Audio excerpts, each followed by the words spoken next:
Back. Now we start on chapter 6, the binomial probability distribution and related topics.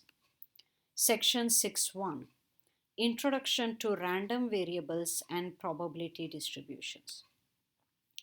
The focus points in this particular section distinguish between discrete and continuous random variables. Graph discrete probability distributions. Compute mu and sigma for a discrete probability distribution. Compute mu and sigma for a linear function of a random variable x. Compute mu and sigma for a linear combination of two independent random variables. Okay, let's see what all of these things mean. Start with random variables. For our purposes, we say that a statistical experiment or observation is any process by which measurements are obtained. For instance, you might count the number of eggs in a robin's nest or measure daily rainfall in inches. It is common practice to use the letter X to represent the quantitative result of an experiment or observation. As such, we call X a variable. So notice, number of eggs, it is a quantity. Measure daily rainfall in inches, it is a quantity. All right. So this is a quantitative result of an observation. Both these are examples of observation. You could very well have an experiment by which measurements are obtained. All right. Either way, be it by an experiment or an observation, the quantitative result of an experiment or observation is usually denoted by letter X. We call X a variable.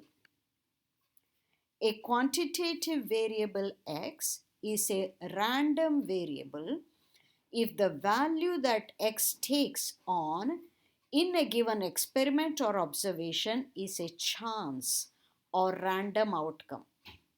You see, number of inches rained, right? That is random. You cannot decide. You don't know a guaranteed number of inches of rainfall.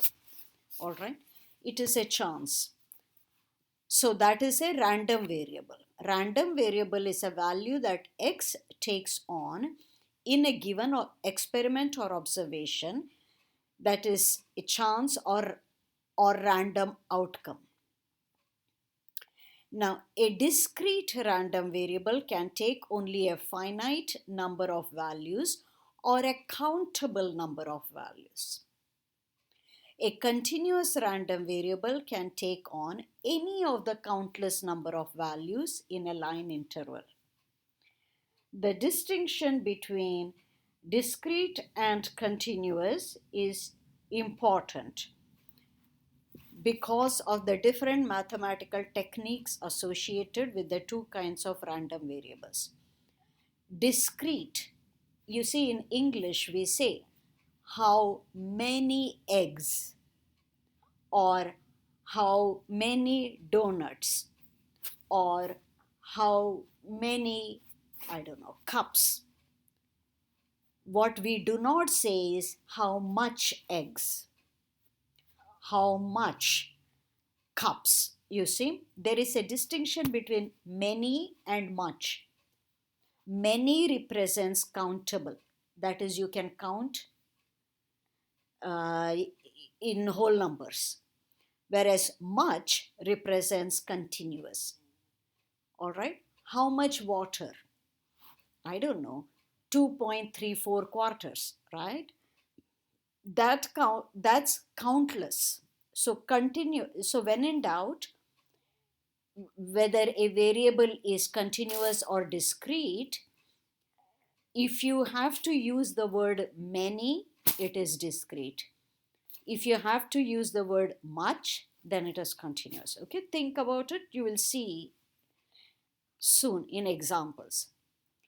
In most of the cases we will consider, a discrete random variable will be the result of a count. So that is discrete, you need to count. You need to be able to count. The number of students in a statistics class is a discrete random variable because you ask the question, how many students? Values such as 15, 25, 50, 250, they are all possible. However, 25.5 students is not a possible value for the number of students. Most of the continuous random variable we will see will occur as a result of a measurement on a continuous scale. For example, the air pressure in an automobile tire represents a continuous. So, how much air pressure? You don't say how many air pressure, you say how much air pressure. So, that's an example of a continuous random variable. The air pressure could, in theory, take any value from 0 pounds per inch squared to bursting pressure of the tire. Values such as 20.126 psi, that is pounds per square inches, or 20.12678 psi, and so forth are possible. So you have any decimal value, that is a continuous random variable. Probability distribution of a discrete random variable. A random variable has a probability distribution whether it is discrete or continuous. A probability distribution, so what is probability distribution? It is an assignment of probabilities to each distinct value of a discrete random variable to each interval of values of a continuous random variable. So, when you are talking about discrete random variable, for each distinct value, each distinct number, you assign a probability. Whereas when you are talking about continuous random variable, to each interval, you assign a certain probability. So, probability distribution is actually a function in the case of discrete random variable. All right. Features of the probability distribution of a discrete random variable. The probability distribution has a probability assigned to each distinct value of the random variable.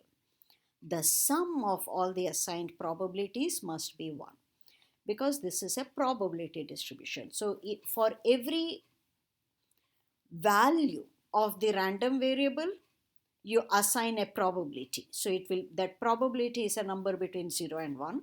And after assigning for every random variable, the addition, the sum of it must be 1. So here is an example. So Dr. Mendoza developed a test to measure boredom tolerance. He administered it to 20,000 adults between the ages of 25 and 35. The possible scores were 0 to 6, 6 indicating the highest tolerance of boredom. So, how many people had 0 tolerance for boredom? 1400. 1, so many. So, you see, for each score, you have a number of subjects. So, this is not yet probability. This is simply the frequency. So, where is the probability? Here is the probability. What did you do? You took the number 1400, divided it by 20,000. That got you a certain probability. And so on. For every number of subjects, you divide it by 20,000 to get its probability. When you add them all up, you get 1. For each score, you have a certain probability. This is what is called a function. Okay. So discrete probability distribution, you notice this is a discrete variable x, right? Because scores, you are allowed 0 to 6, nothing decimal is allowed. For each value, each value of x, you assign a probability. All the probabilities add to 1. This is an example of a discrete probability distribution. We'll come to the next slide in our next video. Until then, bye.